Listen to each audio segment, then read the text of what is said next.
One of the problems new beginning cyclists do is that they protect their bikes in bad ways. One of the things we do not want you to do from a safety perspective is what we call chicken winging. So Coach Ross is going to illustrate what chicken winging is. And that's when you stick your elbows out to protect your bike. This is a very, very bad technique because if somebody bumps him, his bike goes along with it. The proper way to do this, if someone is encroaching in on your space, is to pull your elbows in and to protect yourself with your shoulder point, right? So if we are riding, nothing ever touches his handlebars and nothing ever touches his elbows, right? One of the things you also do is you lean your bike away. So remember that you are protecting the negative space around your bike. So as we are riding in proximity with one another, our bikes go away from one another and our handlebars go away from one another, and you protect it with your shoulder point, not your elbows. Okay, I'm Coach Perry, and during this video segment, the coaches were going to discuss about how to feel safe when you're riding with everybody around you so that you become more confident on how you're going to react and protect your bike when everybody gets too close.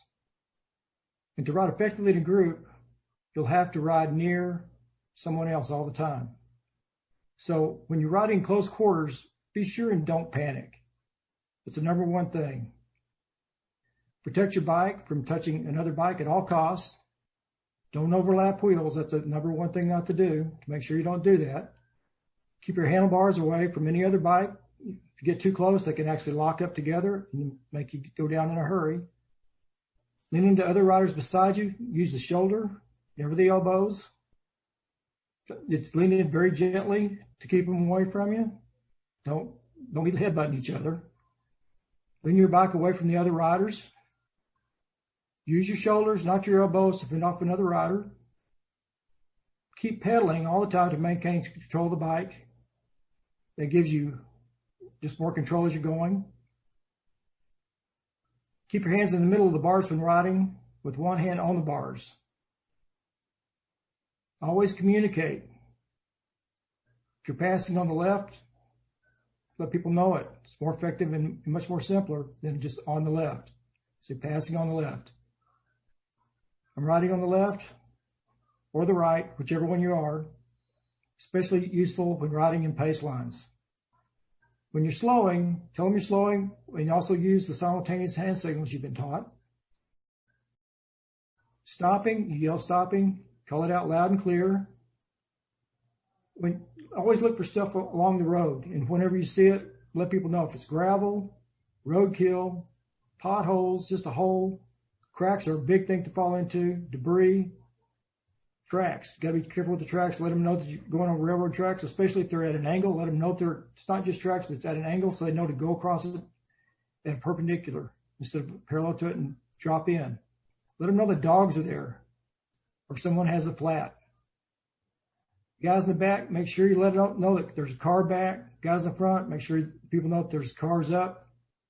If there's trailers, let people know about it. Coming up to another group, let them know that there's riders up or a group that you're coming up to. Those are a lot of things you need to do, and if you see anything else, the big thing here is make sure you communicate. You can never over-communicate. It keeps everybody much safer. Hey, I'm Coach Becca. Remember that sound dissipates as you're riding, especially on those super windy days. The most important thing to remember when you're riding is that the communication thread needs to be bi-directional, front to back in the case of potholes, debris, slowing, etc., or back to front in the case of cars passing or pace lines approaching. You cannot and should not assume that anyone other than the person immediately in front or behind you can hear you, so you must pass the communication along. As you get more comfortable on your bike, there are many things that you should practice. Signaling turns, slowing, stopping, etc. with both of your hands, turning around over your left shoulder while keeping one hand on the middle of the bar, and pulling your water bottle in and out of your bottle cage while you're riding.